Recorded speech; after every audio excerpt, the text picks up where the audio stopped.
Es electrónico, no es electrónico. Pero aparte de estos tres, el resto deberían conocerlos todos. Y ese es el 627 MF, ¿qué es lo que es? ¿A dónde? Está en la esquina acá. ¿Ese?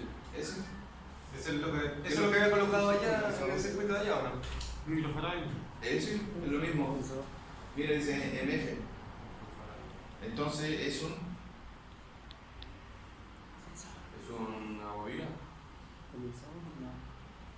Ahí tiene una bobina. ¿Cómo se denomina la bobina? Inductor. L. Un inductor. ¿Cuánto mide? 50 microhenrios. Entonces tenemos capacitores, capacitores, capacitores, capacitores, capacitores, capacitores, capacitores, capacitores. Ahí.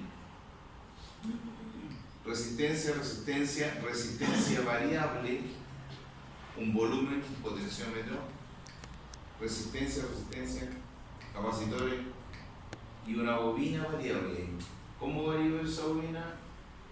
Aumentando o disminuyendo el núcleo de fierro que ingresa ahí. Nada más que con eso. Y por último que fuera un transformador de 1. Y otra bobina, perdón. Aparte de la antena, otra bobina. Dos bobinas más aquí abajo. Un interruptor.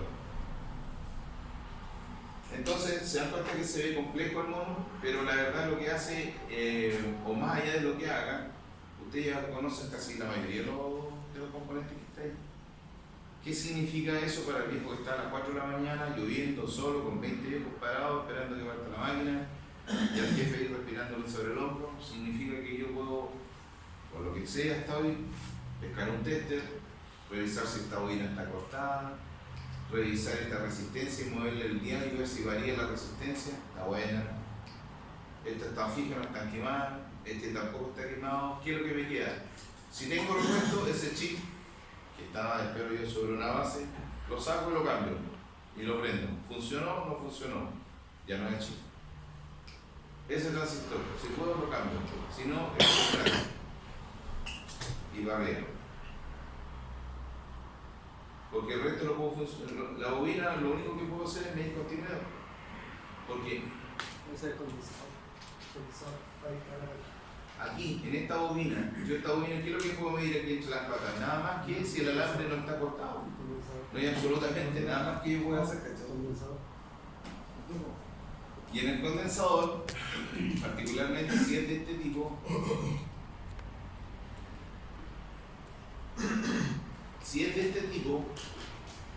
y lo van a ver después en el taller, se van a dar cuenta que hay una flechita aquí al lado que muestra un símbolo menos. Ese símbolo menos significa que aquí el símbolo menos tiene que estar apuntando a la reposición de tierra, porque el otro obviamente es positivo y va aquí arriba. ¿Qué pasa si lo pongo al revés? Ese viejo se infla y revienta. Y cuando revienta, ¿qué pasa? Sale un líquido amarillo, que es el dieléctrico, el aceite dieléctrico, y que te va a dejar manchado el delantal blanco que te piden para taller. Solamente eso. Si te llega a pegar en la cara, va a ser como si te pegara un palmetazo una vieja chica. Ahí los chistes me claro. No estaba pauteando. Y los diodos igual. Los diodos ustedes lo miden de un lado para el otro, conduce. Lo miden al revés, está bien. Ahora si lo miden para los dos lados y marca que conduce, el diodo está mal. Lo soldarán ahí y lo cambiarán como ustedes, pero ya cambiaron el diodo. Y con eso pueden echar a andar, por ejemplo, esta radiadora. Sigo pensando que estamos 4 de la mañana lloviendo de poca luz, 20 parados. Esta, por ejemplo, el equipo no funciona, presionan S1 y no parte, y después se dan cuenta que aquí está desoldado. Entonces vienen y soldan. Y si no pueden soldar, hacen un puente, se pescan con un alambre de aquí del otro lado, conectan aquí ahora y prueban de nuevo y ¡pum! Partió, quedan como rey. Felicitaciones y aumento. Aumento de Pegasus. Que sabe mucho. Otro circuito. Este es más eléctrico. Allá el colega dijo, es una radio. ¿A alguien se le ocurre que puede hacer eso? ¿Un computador? Un computador. No es un computador. La bobina.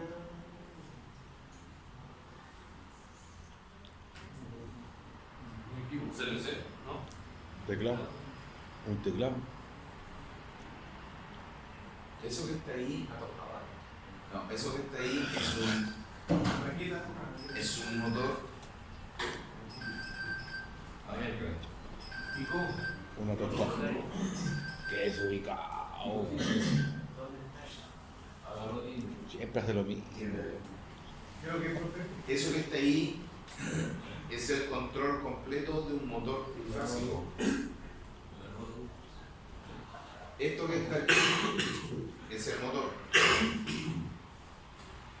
Y dentro de ese motor tiene un contacto normal cerrado que sirve para indicar, por ejemplo, el sentido de giro del motor. Porque este lleva la información de reversa y el otro de directa, para decir giro en sentido antihorario o sentido horario. Pero ¿cómo se alimenta este? Bueno, este se alimenta a través de estos contactores o estos contactores. Estos contactores, una vez que se presionó el botón IG, que es un motor en tándem, y digo tándem dando a entender que es una sola botonera pero que tiene tres contactos, o dicho de otra forma, yo presiono un solo botón y automáticamente conecto las tres fases, me alimenta esta línea para el reverso o bien esta línea para el forward o avance directo. ¿Botón o motor, profesor? Este es botón, Motor. este motor. Pero así se representa el botón en el gráfico. ¿Esos tres son botones o no? No, estas son las líneas de alimentación, línea 1, 2 y 3, trifásica. Fase 1, fase 2, Fase 1, fase 2, fase 3, RST, separada 120 grados. Bueno, eso lo vamos a ver después. Lo que yo digo aquí que cuando yo aprieto este botón, o sea, alimenta este botón, automáticamente conecto las tres fases. Esa rayita segmentada que está ahí es el tándem, que significa que moviendo uno se mueven los tres al unísono, como por ejemplo las persianas de las ventanas o las celosías de las puertas, que uno las regula la cantidad de oxígeno, pero yo muevo uno y se mueven todas, ¿cierto? Eso es tándem o movimiento tándem. Déjame ver acá, este sale el primero y llega al otro, sale del L3 y llega al L1. Esta sale del L2, llega al L2 y esta sale del L3 y llega al L1. Ya, efectivamente, este que está acá cambia el orden de las fases, ¿te fijas? Por eso le invierte el giro. Cuando yo conecto aquí y conecto a través de estos, pasa la línea 1 a la T1, la línea 2 al T2 y la línea 3 al T3 y el motor anda en sentido horario. Si yo conecto a través de esto, entonces la L1 pasa al T3, a ver, déjame verlo, sí, claro, al T3, Sí. el 2 queda con el 2 y el L3 queda con el T1 y por tanto el motor gira al otro lado. ¿Ya? Además, existe unas conexiones a tierra que aparecen aquí, la conexión a tierra al tablero, y existe un transformador de corriente. ¿Por qué transformador de corriente? Este es un transformador reductor que tiene por misión sacar, cuando se conecta al interruptor, saca una muestra de la tensión entre dos fases y esa la transporta al D1 y al indicador de motor corriendo. Está girando. Pero el D1 mide la tensión y dice, por ejemplo, tengo 3 volts. 3 volts significa, por ejemplo, que está consumiendo 20 amperios. ¿Ya? Así que es una toma de muestras. Aquí hay otra forma de representar circuitos básicos. Su amigo el osciloscopio. Ahí está la sección 154, haciendo sus maravillas en taller. Un repaso con la medición de tensión, donde el voltaje, al igual que si fuera un osciloscopio, se mide con respecto a la resistencia o al elemento, pero no se abre el circuito. ¿Por qué? Porque lo que miden es voltaje o forma de onda en el caso de un osciloscopio. Pero esa forma de onda o ese voltaje aparece sí, solo si a través del elemento está circulando corriente. Si no circula corriente, el voltaje va a ser cero y esta cosa ni el osciloscopio van a medir absolutamente nada. ¿Cierto? A diferencia de este otro. Este que sí mide corriente tiene obligatoriamente que hacer circular la corriente a través de él. Por eso el circuito se abre y se ponen las patas en uno y otro lado esperando que la corriente pase a través de él para indicar cuánto tiene. Y aquí, algo que me preguntó un alumno en su momento, no sé si esta sección o la otra, me dijo, profe, ¿no se puede medir la potencia? Sí, sí se puede medir la potencia. Y hay equipos que miden potencia, se llaman wattmetros. Y al igual que lo hacemos nosotros en taller, cuando nosotros medimos potencia, en realidad la calculamos, medimos voltaje y corriente y multiplicamos esos dos y nos da la potencia en el caso de la fuente. En el caso de la resistencia se puede hacer igual o se puede decir la corriente al cuadrado por el valor de la resistencia.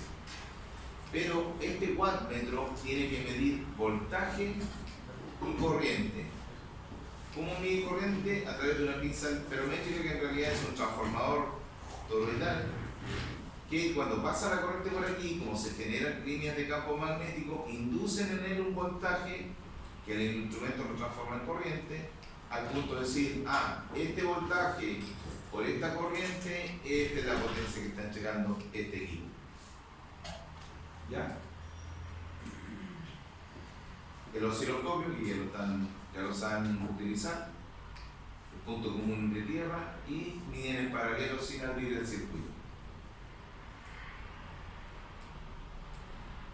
Y ahí termina la unidad 1 de este semestre. ¿Ya?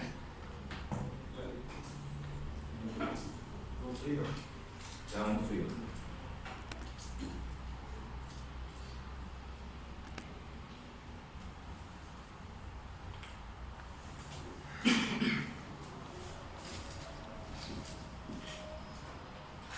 Aquí empezamos la unidad 2 ya en forma oficial, más allá de que en el laboratorio hayamos hecho algunos ensayos. La unidad 2 es corriente alterna, o sea, cambia de ciclo en algún periodo de tiempo.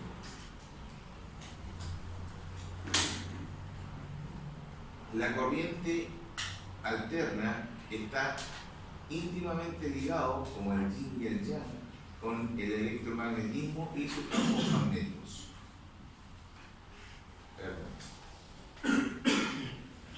Aquí yo voy a hacer un break, igual que lo hice en la sección anterior. ¿Hay algún católico acá en esta sección? ¿O evangélico? ¿Algún creyente? Yo no soy muy creyente, digo, no, soy ingeniero, soy medio cuadrado en cosas, y vivo en algunos casos, pero siempre soy un hombre que está abierto a aprender cosas. Entonces, miraba un científico y él hacía un experimento, algo sumamente básico. Se trataba de lo siguiente: tomaba un poco de limaduras de hierro y la ponía sobre un papel, y el papel, las limaduras caían en forma totalmente aleatoria y desordenada, que en realidad es lo que esperaba toda la audiencia. Después puso un imán y volvió a repetir el experimento, y obviamente las líneas del campo magnético se orientaron más o menos como lo que se ve aquí, y salieron las flores.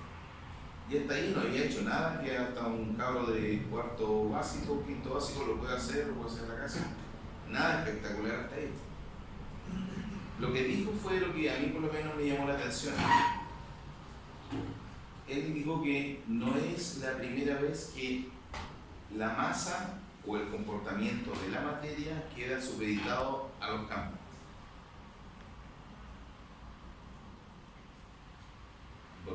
no se ve. Se puede medir, pero se puede medir por sus efectos. Y es bien particular. O sea, hasta ahí, no sé si a todos lo interpretaron igual, pero él dijo que la materia se ve influenciada o formada o deformada por los campos. Entonces él después se explayó en el campo terrestre, pero a mí me quedó dando vueltas porque los griegos, hace miles de años y antes que los romanos, los griegos asumían que el hombre había nacido de la muerte de los titanes. Cuando los dioses derrocaron a los titanes que gobernaban la tierra, de la ceniza de los titanes nació el hombre con un componente mortal y un componente inmortal, que después fue evolucionando al espíritu y a la carne y así sucesivamente. Pero el hecho es que con muchos años de estudio después, el profesor Hopkins hablaba de fuerzas que el común de los seres humanos no maneja. Yo me considero dentro del grupo común de los seres humanos. También pueden hablar de fuerza motriz, de fuerza electromagnética, de fuerza eléctrica, fuerza gravitacional y hasta por ahí no. Pero el gallo, si ustedes tienen la posibilidad de ver el libro o bajar el libro en internet que se llama Historia del Tiempo, cuando habla de los agujeros negros y la deformación de la luz ante el campo gravitacional, habla por lo menos de entre 5 a 7 fuerzas más. Y una que me llamó mucho la atención, y que probablemente los gringos están trabajando en ella como se esperaba para ver cómo lo utilizan, ella habló de la fuerza de cohesión de la luz, que las partículas de luz no están separadas, van unidas, y hay una fuerza que une las partículas de luz. El problema es que las partículas de luz se comportan como ondas y como partículas. Cuando se transforman en ondas no tienen masa, o sea, estamos hablando de una fuerza que es capaz de unir algo que no tiene masa. Ya se complica algo, pero además de eso, si uno considera esa fuerza, significa que todos nosotros estamos interrelacionados. No somos organismos aislados, porque sencillamente la luz nos toca a todos. Y de hecho, sin la luz, nosotros ni siquiera nos veríamos, porque la oscuridad es ausencia de luz. Pero como nos vemos, hay parte de luz que tú reflejas y llega a mi córnea, mi cerebro la interpreta. Pero más allá del hecho que llegue la luz, que nos está tocando los dos, sabiendo que ella lleva partículas unidas, significa que estamos todos en una inmensa red conectados, como ¿cómo se llama estos gallos que van a conquistar el planeta donde la montaña flota? Avatar. Avatar, ¿okay? Avatar salió más o menos como 5 o 7 años después que yo había leído el libro de Historia del Tiempo. Al hecho que voy yo es que muchos psicólogos, miren ahora yo me fui a otro lado, nada que ver con ingeniería, psicólogos y médicos están volviendo lo que eran los chamanes, porque los chamanes de antes trataban primero de arreglarte el espíritu y después de arreglarte las enfermedades. Ellos no utilizaban el mismo lenguaje que nosotros, pero si tú analizas un poco, esos viejos que nadie pescaba, ellos decían que trataban de mejorarte el áurea, los campos, para poder mejorar la materia, el cuerpo. Así como los chakras. Sí. Los chakras. Estamos volviendo para atrás, con otro lenguaje, pero estamos volviendo para atrás. Así que yo se lo quería dejar planteado por si alguien cree más allá de lo evidente. Yo no digo esto es, yo le estoy diciendo mi percepción de cómo están variando las cosas en el mundo, en distintos campos, con distintos profesionales que están diciendo cosas que para uno son nuevas, pero que en otras eras, en otro lenguaje, ya se habían dicho. Se los dejo ahí. Medicina alternativa. Se los dejo aquí. Ya, volviendo a la materia. ¿Qué alternativa? Claro, con la alternativa. Hay un viejito Faraday de 1820 que se puso a investigar el tema de los campos electromagnéticos. ¿Ya? Y si bien es cierto, uno de los precursores no fue el único, él determinó varias cosas, fíjense. Porque este experimento con un nébulo lo habían hecho varios, Tesla, ¿cómo se llama? Varios científicos. Habían trabajado con esto, pero este Faraday, al igual que Tesla, se se afanó en este tema de los campos magnéticos y dijo, claro, la cosa funciona, pero si hay algo que tienen los matemáticos y algunos ingenieros, que son densos. ¿En qué sentido? Los matemáticos buscan una fórmula única que explique el fenómeno que se está desarrollando. Porque nosotros vemos que aquí hay un imán, por ejemplo, ¿cierto?, que ingresa al interior de una bobina e induce un campo electromagnético y por tanto induce una corriente y un voltaje que es marcada en este voltímetro en la medida que esto va ingresando. Por otro lado, yo tengo una estira, ¿cierto?, que gira en un campo magnético permanente y al ir girando entrega voltaje. Para nosotros ahí, bueno, y es comprensible, ahora es comprensible, pero estos países querían una fórmula que determinara este comportamiento y este comportamiento. Particularmente Faraday llegó a esa fórmula con matemáticas ya de un nivel bastante complejo y yo trato de aliviarlas. Y esta fórmula no es para que se la sepan de memoria, pero sí tienen que saber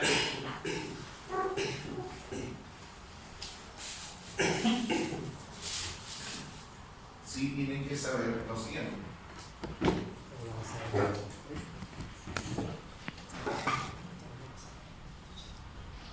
Ahora les cuento por aquí.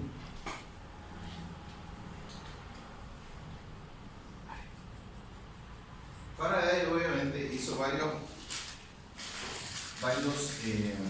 ensayos con distintos materiales. Entonces él puso su formulita con E,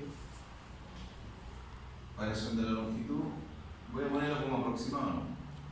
Porque tiene que ir guardando siempre con delta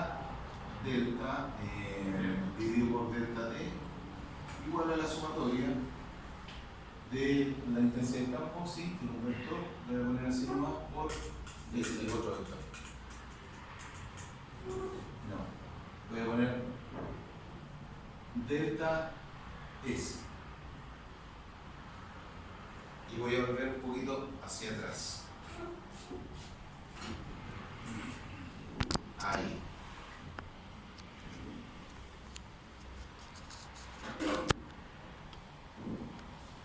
Ahí. ¿Qué es E? E es el voltaje multiplicado por la variación, le voy a poner aquí, variación de la longitud, que es aproximado a la velocidad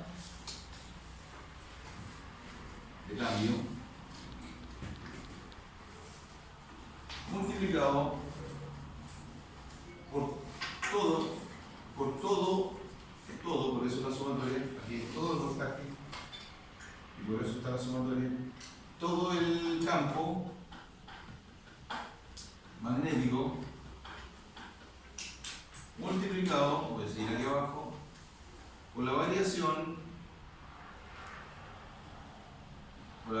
de la densidad de campo.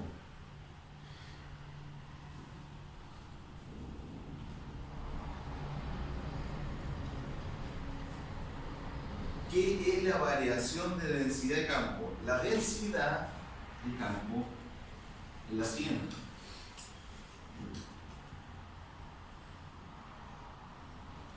Si quieren dibujar estos monos, y les va a quedar clarito.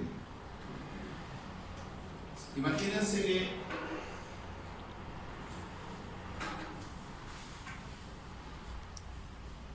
que esto que está aquí es el campo electromagnético.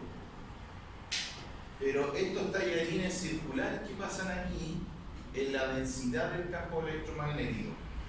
Si yo pudiera meter una galleta tipo cuadrada, así una olea cuadrada, y pegar aquí las entradas de los campos magnéticos, me voy a encontrar con que en distintas posiciones el campo, por ejemplo, es así.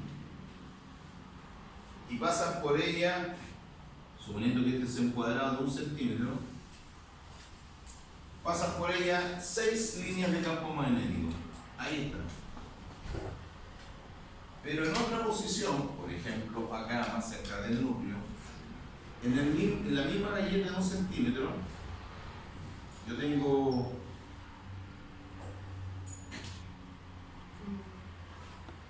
muchísimas líneas de campo magnético.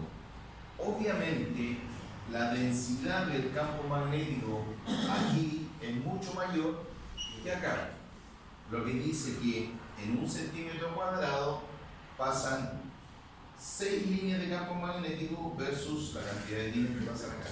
Entonces, esta es más densa. Entonces, tengo que todo el voltaje, porque esta es la sumatoria de los voltajes, multiplicada por la longitud, la variación de longitud, es proporcional a la velocidad de cambio, multiplicado por todo el campo electromagnético, por la variación de la densidad de cambio. A un matemático no se le puede poner esa cosa. ¿Ya? Entonces veamos si es cierto y es comprensible. ¿Qué es lo que dice Faraday? Faraday dice que la inducción, lo que se induce al voltaje, es directamente proporcional a la longitud. ¿Qué longitud? La longitud del medio, que en este caso es la espira. ¿Qué significa eso, profe? Que si la espira o el alambre es más largo, yo induzco más voltaje, sí. Es eso precisamente lo que se necesita. Por eso, O sea, más cantidad de vueltas. pero que más cantidad de vueltas significa mayor longitud del alambre. Y más largo, ¿no? O como si lo quieres ver así, mientras más espiras, implica mayor longitud del alambre, obligatoriamente el voltaje que aquí yo voy a tener es mayor. Va a aumentar. ¿Qué más? ¿Cómo puedo aumentar yo ese voltaje? Dice aquí que es proporcional a la velocidad de cambio. Aquí tengo una velocidad de cambio. Bueno, de hecho aquí también. Fíjense en esta velocidad. ¿Sí? Si yo hago así, o más rápido, ¿puedo generar más acá? Sí. También. Y por tanto, en esta espira que gira, si yo la hago girar más rápido, también puedo generar más tensión. ¿A qué más o cómo puedo yo generar más campo? Modificando el campo magnético. Voy a irme acá primero. Supongamos que la espira toma, la tengo aquí está variando. Hay una línea de campo magnético y bueno, esto también es campo, esto negro también es campo. No se pone todo, pero también es campo. Pero el campo obviamente es más débil aquí que acá. Entonces él dice que es proporcional a todo el campo electromagnético, a la sumatoria de campo. Obviamente aquí voy a generar menos voltaje que si lo tuviera aquí, ¿cierto? Claro. ¿Ya? Porque es más intenso. Y por último, también es proporcional a la densidad de campo electromagnético. Esos dos van más o menos ligados. O sea, dicho de otra forma,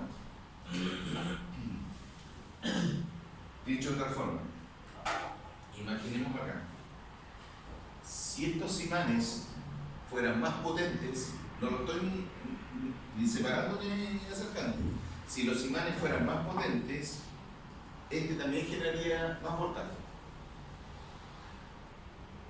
Pero igual que Y si además estas líneas amarillas fueran más tupidas, entonces estaría modificando la densidad del campo electromagnético y también generaría más voltaje. O sea, mientras más denso, más voltaje puede generar. Claro. ¿Cómo lo hago más denso? Aumento la cantidad de estas líneas amarillas. Imagínate que estas líneas, y a rayar aquí, imagínate que yo saco este pedacito, este cuadrado, y en este cuadrado van pasando 5 líneas y me genera este voltaje. ¿Qué pasa si en este mismo rectángulo yo ahora pusiera 1000 líneas? Sería más voltaje. Entonces, el voltaje que se induce acá es directamente proporcional a la cantidad de espiras, a la velocidad, a la intensidad del campo magnético y a las líneas y a la densidad de líneas del campo magnético. Todo eso te genera Más vueltas. va a aportar. ¿Y esa densidad se puede cambiar o los imanes vienen predeterminados con Bien predeterminado. Bien predeterminado. O sea que entonces los imanes de las turbinas son altamente Vienes con un Claro. código. Sí. Son unos imanes industriales que se llaman neodimium. No sé si lo había dicho. Hay imanes naturales, por ejemplo la flatita. Pero los imanes industriales, el más potente hasta la fecha es el neodimio. Y la intensidad de campo magnético se mide en Siemens, creo que sí con doble, o Tesla. Gauss, no, creo que Gauss es. Creo que Gauss es para la densidad de hecho magnético, como dato rosa. ¿Ya? Ahí dice, es el campo eléctrico, el elemento infinitesimal de los pequeños circuitos representados por el contorno C, el límite de integración, que nosotros no es integración, es el campo magnético, S es la superficie arbitraria cuyo borde es C. Bueno, esta es la superficie arbitraria que hemos ido en un centímetro, y la dirección del contorno, la derivada de S, está creada por la mano de chacha, no, densidad, ya lo hemos densidad. De hecho, hoy día me tocó comer arroz. Ahí uno puede ver la densidad también, porque el tenedor es único. Pero yo lo meto una vez, saco, no sé, 10 arroz, por lo menos nuevo, saco 25, obviamente el segundo es más denso que el primero, siendo el mismo tenedor. El mar muerto se llama muerto porque nada crece ahí. Es tan salado, creo que tiene 40% más de sal que el resto de los mares, que uno flota. Entonces, como el peso del cuerpo compite con la densidad del agua al punto que uno flota. Ley de Lenz. Antes que nada, la ley de Lenz me la voy a saltar, se la voy a echar a usted para que la vean, pero guarda la relación un poquito con eso. Ese símbolo menos que está ahí, pese a que todo es lineal, ese símbolo menos básicamente lo que dice que es una aclaratoria que yo cuando arbitrariamente ingreso el imán, por ejemplo, yo podría esperar que se hiciera el semiciclo positivo, ¿cierto? Ingreso la cosa, pero en realidad se hace el semiciclo negativo. Y cuando retiro el semiciclo positivo, o sea, están invertidos en 180 grados. Aparece. Ahora, ¿por qué es importante? Es importante para estudiarlo y para conocerlo, ¿no? Pero nadie se preocupa de que cuando el semiciclo va para arriba, el motor lo rotaja. Claro. ¿Ya? No le preocupa nada de él. Si tú, por ejemplo, en esa ampolleta, bien digo, en esa ampolleta, ¿alguien se fija que esa cosa está cambiando 50 veces por segundo? No, no. Para que lo estudia, porque sea importante, pero para nosotros no.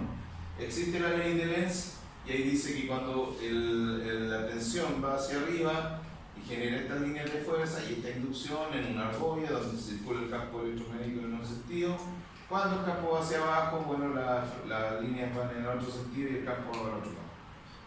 ¿Cuánto eso? En el mejor de los casos, 50 veces por segundo. Para nosotros es relevante, porque en 50 veces por segundo no vamos a alcanzar a sacar ni siquiera la tapa de registro del motor. Sí, da lo mismo. ¿Ya? Este sí es importante. Histéresis.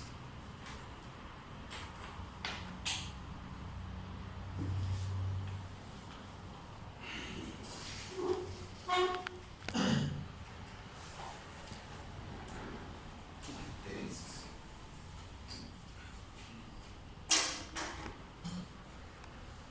¿Puedo hablar aquí? ¿Presente?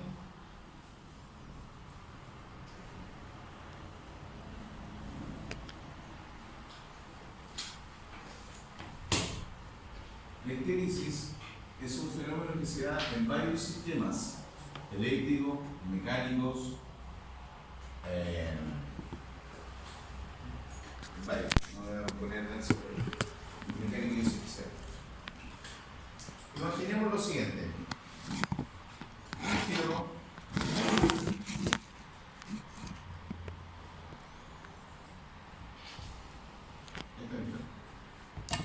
a este fierro yo le pongo una bobina.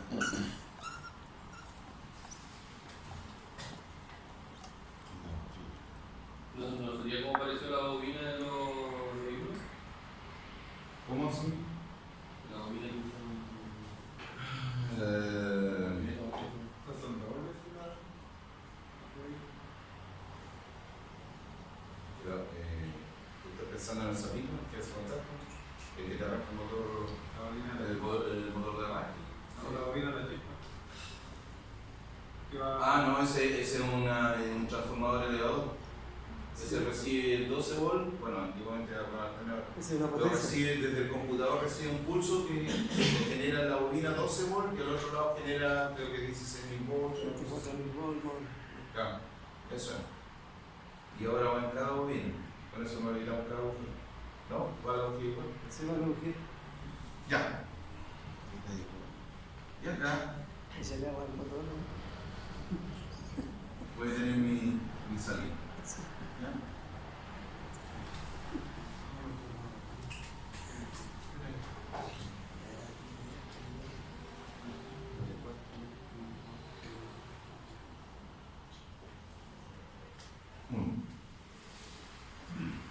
Ya.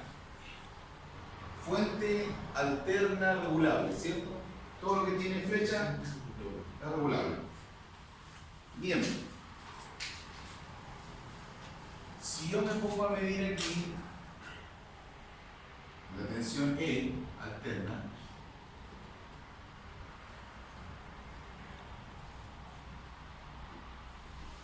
y yo me pongo a jugar con esta cosa, lo que yo espero es que esta cosa haga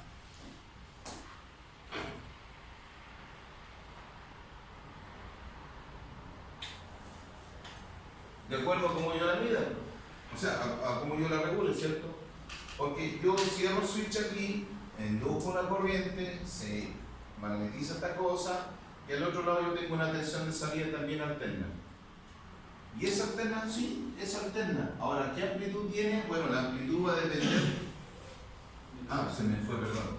Supongamos que esta es una frecuencia constante, ¿eh? 1 kilociclo. Yo lo único que modifico aquí es la amplitud. ¿Ya? Entonces, como cabro chico que soy, me pongo. Siempre 1 kilociclo, pero estoy modulando la amplitud. A veces más grande, a veces más chica. La misma frecuencia. ¿Bien? Bien. Teoría, pecado. Nada que regalar. Pero no es así. No es tan así.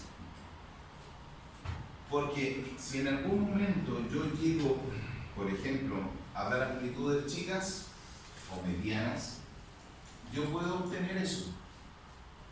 Pero esta amplitud podría ser tan grande que este fierro que se magnetiza con un norte-sur, por ejemplo, no es capaz de pasar a través de él más líneas magnéticas. ¿Me explico? Ustedes me van a llegar a odiar con mi instante, pero no importa. Voy a pasarlo.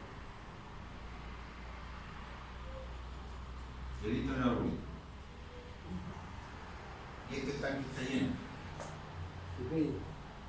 No, chichita. La que quedó el 18 está picada. Entonces, yo me pongo a jugar con mi válvula aquí, ¿cierto? Y obviamente acá yo boto agua, chicha, perdón, pero distintos niveles de chicha, 1 litro, 10 litros. No. Si yo esta válvula la llevo y la abro completamente y me bota 10 litros por segundo, mira, estoy botando la chicha, ¿habrá alguna forma de que yo pueda botar más de 10 litros? ¿Ah? Está completa, ¿sí? Pero ¿qué me restringe, estando abierta esta, que yo pueda botar más? La cañería. Es la cañería, el diámetro de la cañería. La presión que viene. Precisamente que no me permite más. Acá igual, este viejo, acuérdense que tiene una X, ¿cierto? Entonces yo puedo generar tantas líneas de campo magnético para que me induzcan este. Pero, aun cuando yo le dé el máximo a esta, para decir la válvula completamente abierta, esto puede llegar a un punto que no sea capaz de transportar más líneas de campo magnético y aquí yo no voy a inducir absolutamente nada más y voy a llegar a un voltaje máximo. Por ejemplo, aquí. Y de ahí no paso y no hay quien me haga pasar. Y además sucede otro fenómeno, que cuando yo vuelvo para atrás y espero que este automáticamente baje, no baja el tiro. Y ahora lo vamos a ver.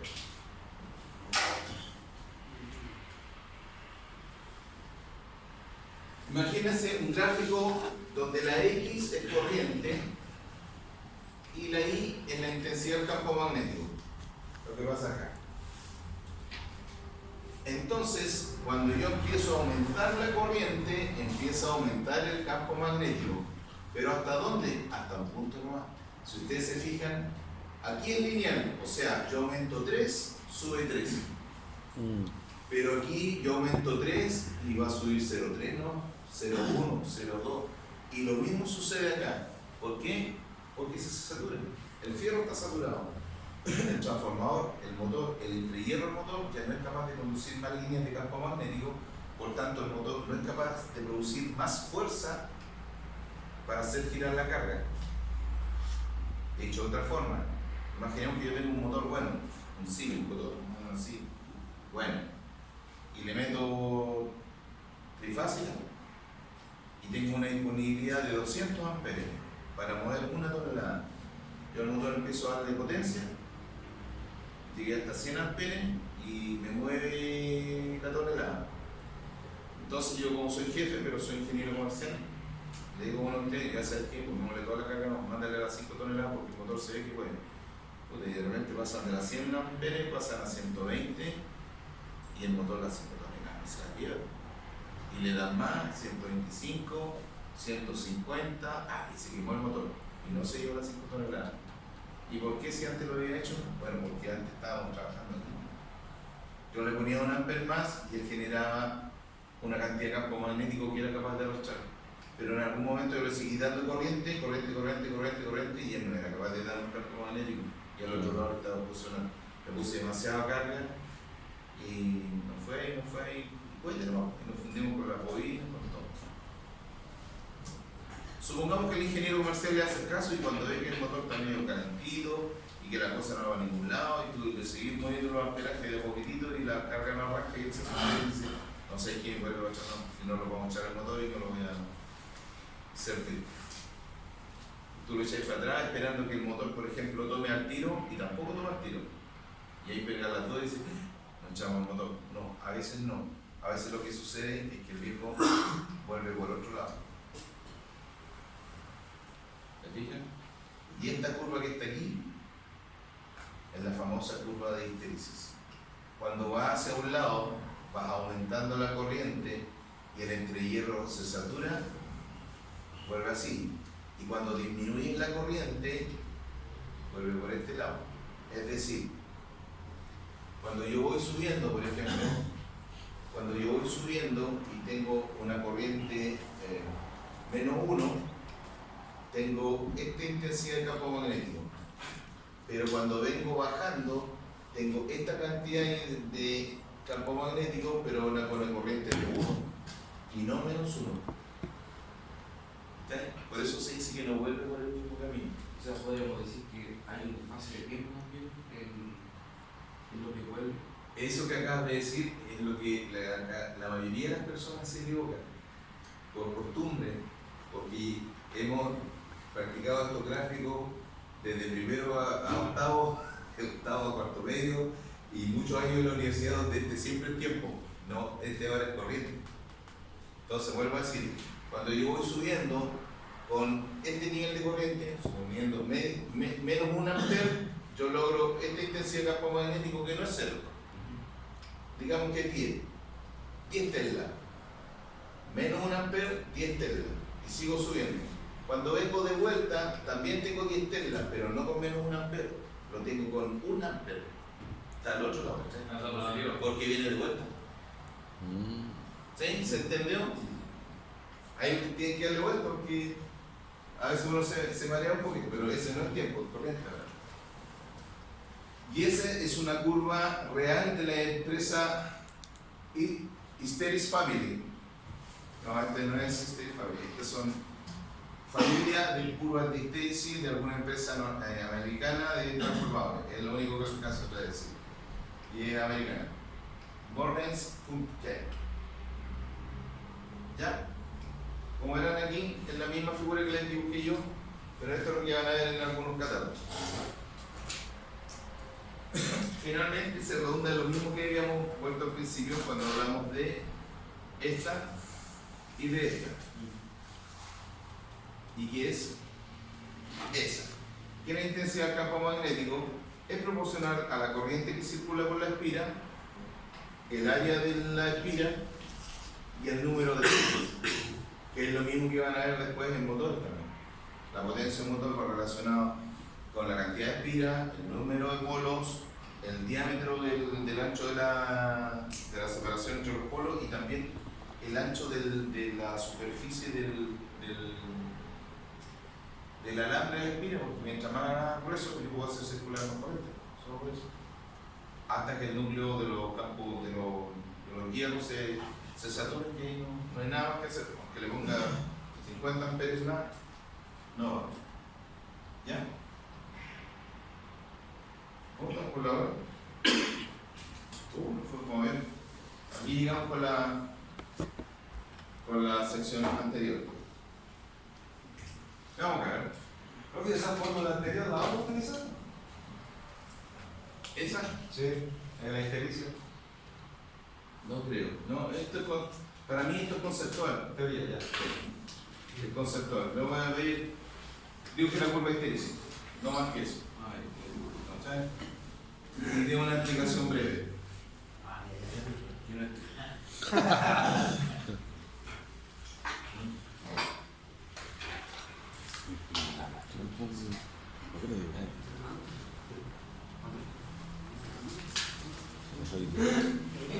Bueno, entonces yo como mantenedor industrial, ¿qué sé? Sé que el motor gira, ¿cierto? Porque hay unos campos magnéticos que lo produce la corriente y que genera cierta repulsión y cierta atracción de tal manera que el rotor está siempre persiguiendo y por otro lado rechazando al estator por las variaciones de los campos magnéticos. Y la intensidad del campo magnético es proporcional a la corriente, a la cantidad de bobines que tienen, a los polos y a las densidades de campo magnético que sean entre hierros, que son separaciones milimétricas. Eso es lo que me alimenta un motor. Más que eso, nada. ¿Y por qué lo digo? Porque tenemos un motor, por ejemplo, que lo echamos a andar y anda lentito. Y además así. ¿Puede calcular integrales ahí? No. ¿Campos magnéticos? Tampoco. ¿Qué puede hacer? No puedo utilizar el motor porque el motor está vibrando y anda lento. Aquí con el motor está bueno. ¿Alguna idea? ¿Será que le falta una fase? ¿Y que está trabajando con 2 de 3? Eso es. Eso es. Muchas cosas que pueden ser. Que no alcanza a girar el peso, a vibrarlo. Porque de la noche a la mañana, y ya vino el mecánico y revisó los herramientas están buenos. Hicieron muestras de aceite y no tiene metales. Pero la cosa está vibrando todo chancho y bueno, le sacaron el machón de acople, ¿cierto? Midieron alineamientos también. Las patas también no tiene pata coja.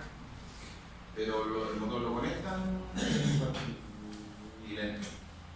Una cosa es que vibre y que tenga ruido de los herramientas, pero lento. Acostumbrado que el motor está girando y ahora está.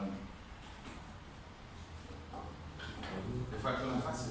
Y como le falta una fase, la separación está integrado, bueno, hay una serie de cosas que aquí, por ejemplo, la fase correspondiente a una de estas no existe.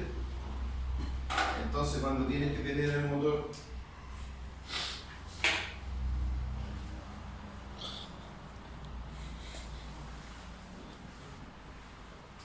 R, S, G, ¿cierto? Donde la segunda venta, esta bobina tiene que generar un campo así, esta genera un campo así y esta un campo así. ¿Qué pasa si yo esta?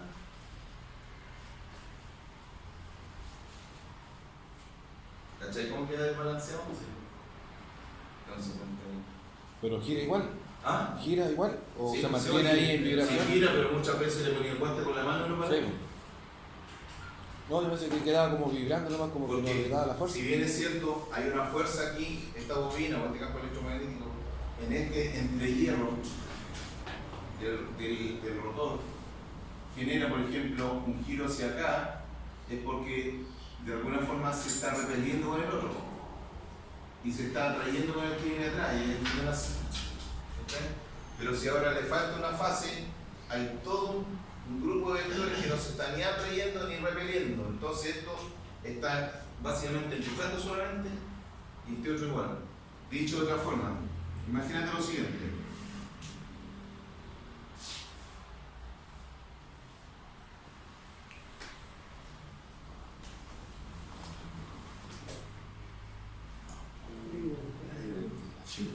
Vale por el elefante. Antes yo levantaba este elefante con 3 viejos colgando aquí. 3. 3. Y rompo y raja, ahora le saco uno y así. ¿Qué pasa con el elefante? Antes levantaba bien el elefante, pero ahora tengo 2 viejos y el elefante lo tiro a levantar y tiritan. ¿Lo logro levantar? Sí, lo logro levantar, pero no lo logro levantar con la eficiencia que antes levantaba. Palanca así, ahora está bueno ahí. Como para firmar un cheque, el tiritón. ¿Ya? ¿Cuánto nos queda? Ahora que harto de... Ya.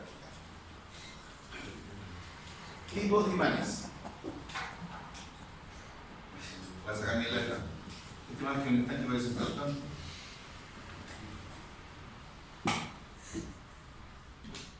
Entonces, la hidrólisis se da en electricidad en el proceso de saturación de los metales con respecto al campo magnético, desde el punto de vista que no producen más líneas de campo magnético por saturación. Imanes naturales. Tienen la propiedad de atraer todas las sustancias magnéticas. Su característica es atraer los hierros. Es natural, por lo tanto, no influida por los seres humanos. Están compuestos por óxidos de hierro denominados magnetita y hoy sabemos que es hierro cristalino del tipo Fe304, pero debemos también recordar que la Tierra es un imán natural. Nada nuevo.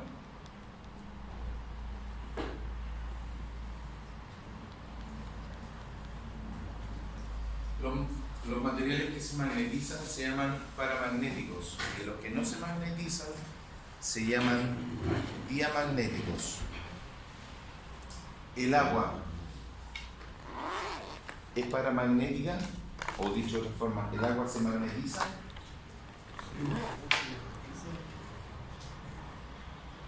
¿Quién dijo yo? No, no se magnetiza. No, pero no tiene... ¿Y si agua destilada no tiene ni idea? ¿Dijo agua, no? ¿El agua de la llave se magnetiza? Sí, sí. ¿Por qué? No sé, he visto ejemplos cuando le hacen el agua ahí con... El agua destilada también se magnetiza. He visto... ¿Lo viste? ¿Y los combustibles se magnetizan? Los combustibles. Yo creo que sí también, ¿La los líquidos. la benzina se magnetiza? No, nada. Yo creo que sí también. Se magnetiza también. Líquido. También se puede ionizar. Si ustedes se meten en eBay, dicen Sí. economizador, vende economizador, Economizador se supone que ioniza... $20. Y te explican ahí y te dicen, Sí, lo ¿verdad? que pasa es que nosotros economizamos combustible haciendo que las partículas del combustible entren mejor referenciadas, alineadas, y hay que buscar los gallos a su vehículo, a su motor. Claro, Y es falso. ¿Por qué es falso? Porque una cosa es que las cosas sean magnéticas y otra que guarden o que mantengan el orden de las partículas una vez que el campo o la intensidad del campo ha sido retirada. Magnetizada. Me explico. Muchos mecánicos utilizan en sus talleres, hacen unos electroimanes y mantienen ahí los destornilladores. Entonces Sí. pescan el tornillo, lo ponen y es difícil que se caiga. Porque el metal o el hierro o los derivados de los óxidos de hierro tienen la capacidad de mantener cierto campo remanente después que salieron de él. Pero hay otras sustancias como la sangre, el agua, los combustibles, que cuando están en presencia del campo cuando están en presencia del campo magnético, las partículas se alinean. Pero apenas tú le retiras el campo, se desordenan de nuevo. Entonces, cuando ustedes compran un economizador de combustible que viene en base a un campo magnético, sí, efectivamente, cuando el combustible pasa por ahí, se alinea. Pero ¿qué creen ustedes que sucede cuando sale de ahí y se dirige a los inyectores? Queda igual. Queda igual, ¿no? Claro. Wow. Entonces, no hay mucha economía entonces. No hay economía. Tú lo pasaste por un campo y apenas, yo digo, los economizadores son así más o menos, los que yo he visto que se ponen, de hecho se ponen en la misma línea de combustible. Este es ordenado, aquí ya se empezaron a alinear, aquí van alineados, aquí se desalinean. Y siguieron normal, pero ahora si tú pudieras magnetizar hasta el inyector, te la compro. A lo mejor ahí sí. En el caso de los seres humanos, las terapias con electromagnetismo dicen que son bastante buenas, pero no es el electromagnetismo en sí el que recupera o hace sentir mejor al paciente. Lo que sucede es que la sangre lleva oxígeno y nutrientes. Entonces, si yo pudiera hacer que tu sangre fuera alineada, significa que la distribución de oxígeno, particularmente a tu cerebro, sería más eficiente y estarías más lúcido. Lúcida. Entonces tú decís, buena la movida, claro, buena, pero mientras estás tú sometido al campo Me electromagnético, falta tan una lúcido. vez que salís de ahí, volviste a Tienes ser que alinearte. entonces te salís de bien un rato y lo subes así. Pero por un rato que se siga. Claro, tampoco es malo, pero no es permanente. Estamos